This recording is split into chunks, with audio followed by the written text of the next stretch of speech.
Oke teman-teman, ini ya, Om Kris baru terbang. Ini posisinya drone-nya Om Kris, kompasnya ngaco teman-teman. Jadi mungkin nggak tahu ya intervensi atau apa. Tapi ngaco ini terbangnya saya pandu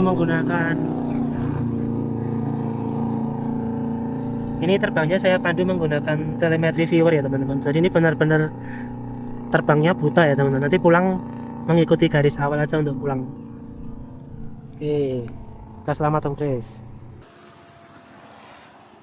Halo teman-teman, ketemu lagi dengan channel saya KBS Vlog. Hari ini saya ada di kaki Gunung Lawu ya, di belakang mungkin nggak kelihatan dari kamera. Saya akan coba terbangkan drone Raja Wali Krakatoa 7 dari spot ini ya. Ini saya hari ini bersama Om Daniel lagi siap-siap terbangkan helion. Sini Om, in frame Om.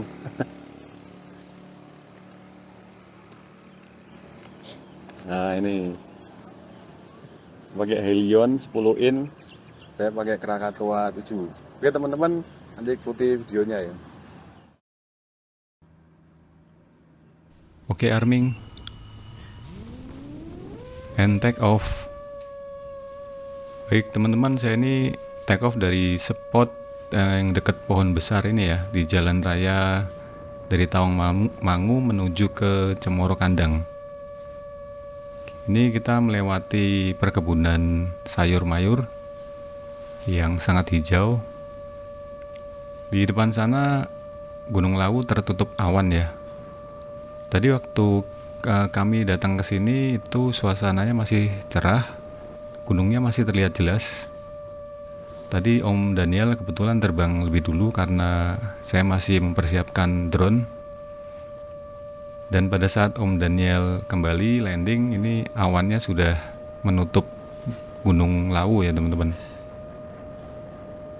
Sebelum terbangan ini saya sudah sempat cek pre-flight cek ya.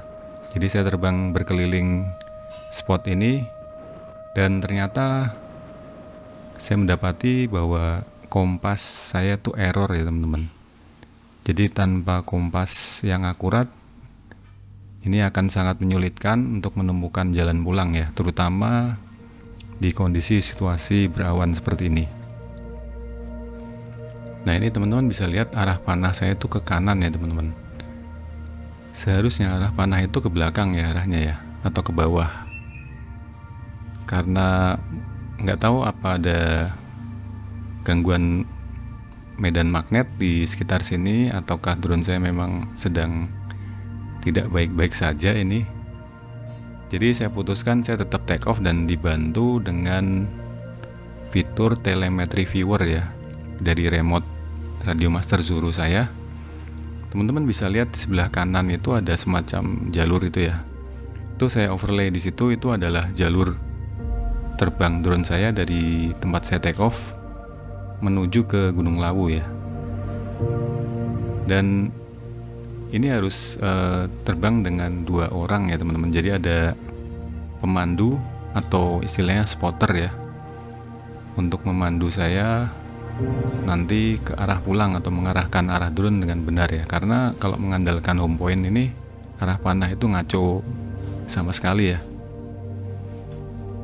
Dan ini di jarak 2,3 kilo, ini sudah memasuki kawasan hutan. Dan di depan sini awannya sudah tebal ya teman-teman. Di sebelah kiri ini ada gundukan atau semacam bukit. Dan itu bukitnya itu habis ini tuh rata ya teman-teman. Konturnya agak rata, jadi nggak menanjak. Jadi saya putuskan tidak akan melewati bawah awan seperti yang biasa saya lakukan. Namun saya akan mencoba menembus ke atas ya, ke atas awan.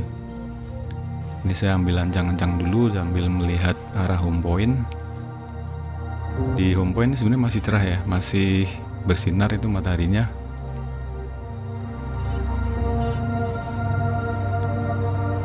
Saya datang ke sini, ke daerah sini kemarin ya teman-teman. Jadi saya menginap 1 malam di daerah Tawangmangu. Oke, ini saya coba menembus awan dengan mode angle ya, sambil memperhatikan altitude dan posisi drone ya. Dan untungnya awannya tidak terlalu tebal, jadi saya sudah bisa menembus awan ini. Saya sekarang ada di atas awan dan puncak Gunung Lawu terlihat di kejauhan sana ya. Itu jaraknya kalau dari home point saya itu sekitar 5 km ya teman-teman. Tidak begitu jauh dan juga tidak terlalu dekat. Kurang lebih jaraknya sama kalau dari Telaga Sarangan ya. Yang saya pernah ngedrone juga ke Gunung Lawu dari Telaga Sarangan. Teman-teman bisa search atau scroll di channel saya ya. Jadi kondisi kalau berawan ini sebenarnya sangat beresiko untuk menerbangkan drone ke gunung ya. Namun ini masih cukup aman karena kondisi awannya agak menggantung tinggi ya dari home point. Jadi bukan kabut yang sampai ke bawah gitu ya. Kalau kabut yang sampai ke bawah itu sangat berbahaya ya. Dan ini juga saya dipandu dengan telemetri viewer ya. Oke teman-teman, kita sudah mulai mendekati puncak Gunung Lawu dan sebelah kiri itu adalah puncak Cokro Suryo ya. Di situ terdapat sebuah warung ya yang cukup terkenal adalah yaitu warung Pak Bet ya. Entah namanya Pak Bet atau Pak Obet atau Pak Robert ya. Nanti kita akan coba melihat warung tersebut. Dan itu adalah salah satu warung yang terletak di puncak Gunung Lawu ya. Selain warung Boyem yang cukup terkenal di kalangan pendaki, warung Pak Bet juga nggak kalah terkenal ya teman-teman. Terutama buat pendaki yang naik dari jalur Cemoro Kandang ini ya. Dan di sebelah kanan itu ada asap, itu adalah kawah Candra di Muka Gunung Lawu ya. Jadi kawahnya berupa kawah fumarol atau solvatara ya teman-teman. Jadi itu terjadi karena batuan yang masih panas bertemu dengan air tanah sehingga menghasilkan uap air bercampur dengan gas-gas vulkanik ya. Sekarang kita akan menuju ke puncak Cokro Suryo.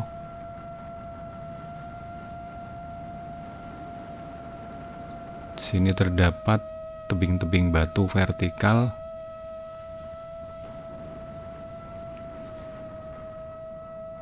Di bawah itu ada semacam bangunan ya, mungkin pos pendakian.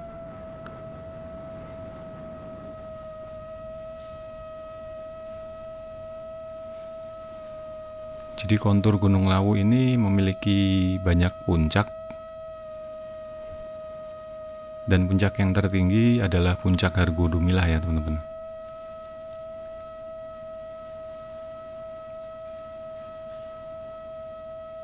Saya sudah pernah terbang mendekati puncak Hargo Dumilah itu dari arah Magetan ya, atau dari arah timur. Kalau dari arah sini itu letaknya ada di balik badan gunung ini, jadi tidak bisa didekati dengan drone.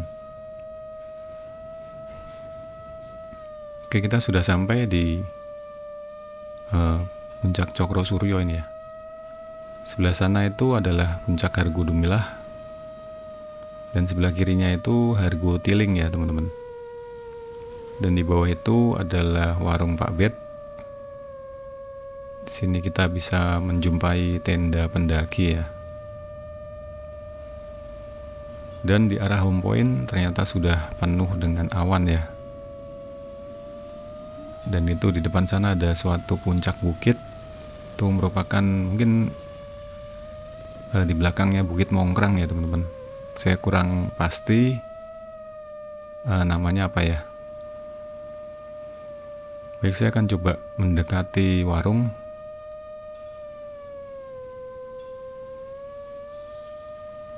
memang kalau explore dari area sini itu tidak banyak bisa mendekati ke sebelah timur ya teman-teman. Saya akan coba lihat. Itu tampak ada pendaki.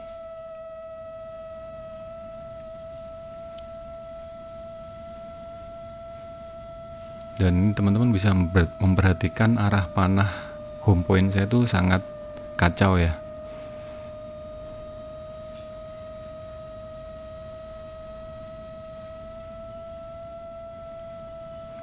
Beruntung saya kali ini bisa dipandu ya oleh Om Daniel.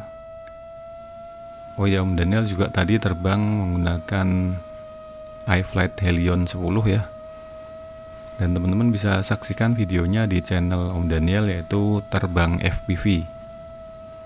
Nanti saya akan cantumkan linknya di deskripsi video ya.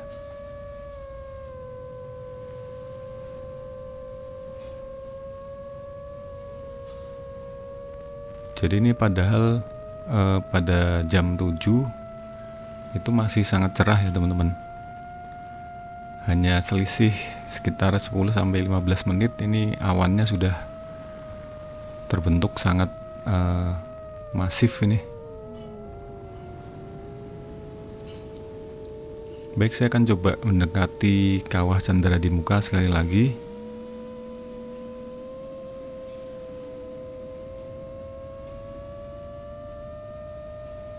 Gunung Lawu ini adalah gunung yang sudah lama tidak meletus ya teman-teman, alias dorman.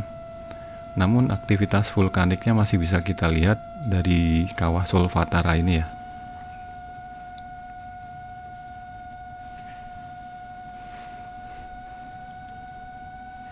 Oke, sekali lagi saya akan menuju ke puncak Cokro Suryo.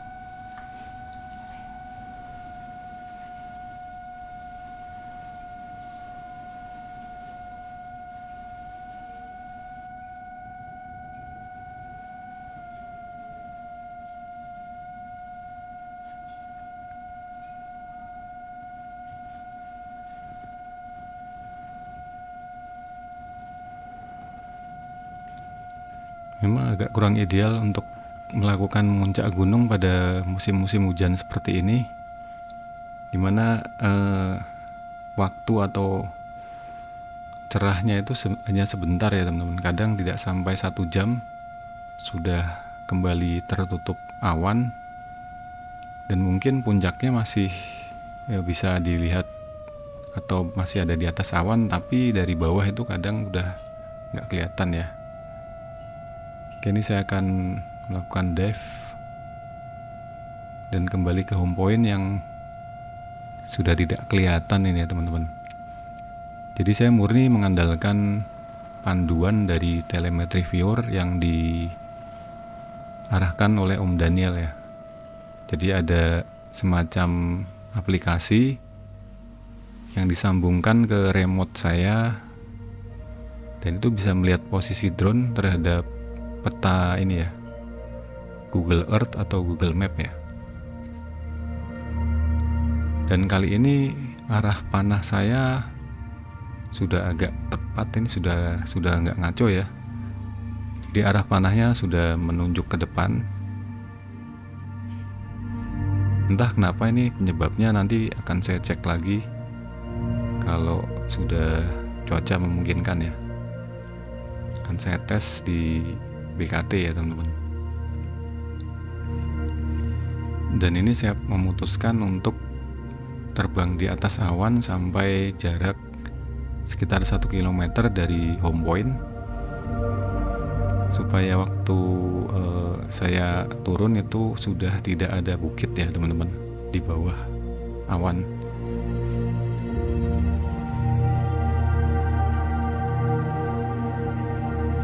Ini kalau tanpa panduan telemetri mungkin saya agak tegang nih ya. Hal ini pernah saya alami waktu saya muncak di Gunung Merapi ya, dari Kaliurang dan juga dari Bukit Turgo. Itu seperti ini suasananya. Jadi awannya sangat tebal Dan sampai di jarak home point pun awannya masih cukup tebal ya. Jadi mau nggak mau kita harus berani untuk turun.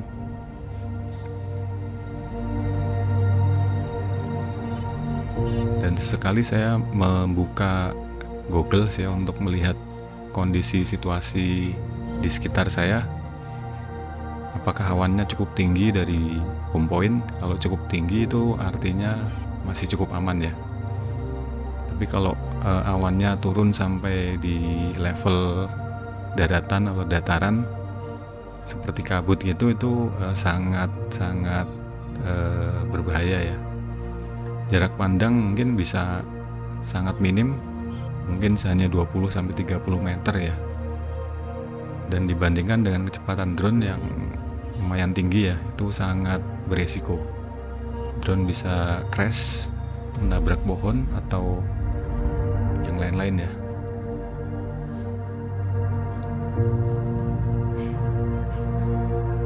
Jadi beberapa hari yang lalu saya melakukan jalanan ke dekat Gunung Merapi ya, lapangan Kelakah. Cuman saat itu cuaca sangat tidak mendukung untuk melakukan terbang drone, jadi saya tidak mendapatkan footage Gunung Merapi ya.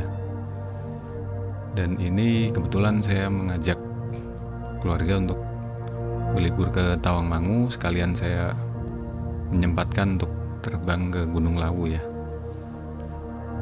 Dan meskipun berhasil menuju puncak, tapi sangat tidak maksimal hasilnya karena kita hanya melihat awan aja ya teman-teman, bukan pemandangan yang indah seperti footage Gunung Lawu saya yang terdahulu ya. Kalau teman-teman mau melihat yang jelas, itu bisa lihat video saya yang dari Bukit Mongrang atau dari Sakura Hills. Oke, ini sudah jarak 1 kilo dan saya sudah turun tadi, sempat turun dan ini sudah bisa melihat daratan ya. Jaraknya hanya sekitar 700 meter dari home point. Dan ini saya melakukan dive.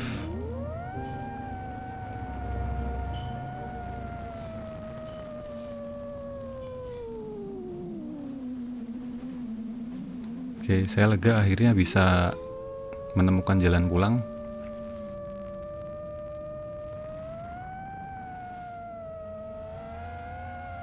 Pemandangan di sekitar sini sebenarnya sangat indah sekali.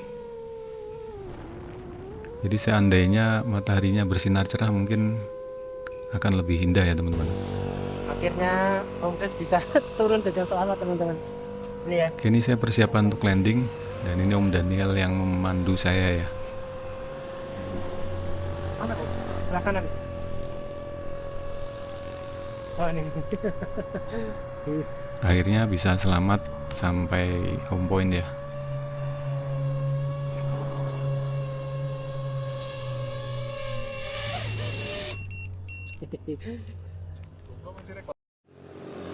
Oke teman-teman, tadi saya sudah terbang ke Gunung Lawu.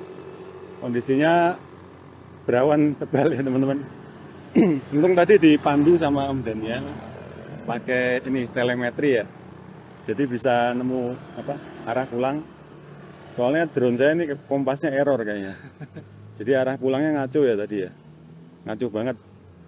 Jadi untung tadi ada panduan dari telemetri. Jadi drone-nya bisa pulang dengan selamat. Habis ini kita akan lanjut acara keluarga masing-masing. Jadi kesini bawa keluarga. Ini kita kabur terbang pagi. Nah tadi kondisinya cerah ya waktu jam 6 tadi ya, jam 6 sampai jam 7 lah. Sekarang udah berkabut. Oke teman-teman, sampai jumpa di konten saya berikutnya.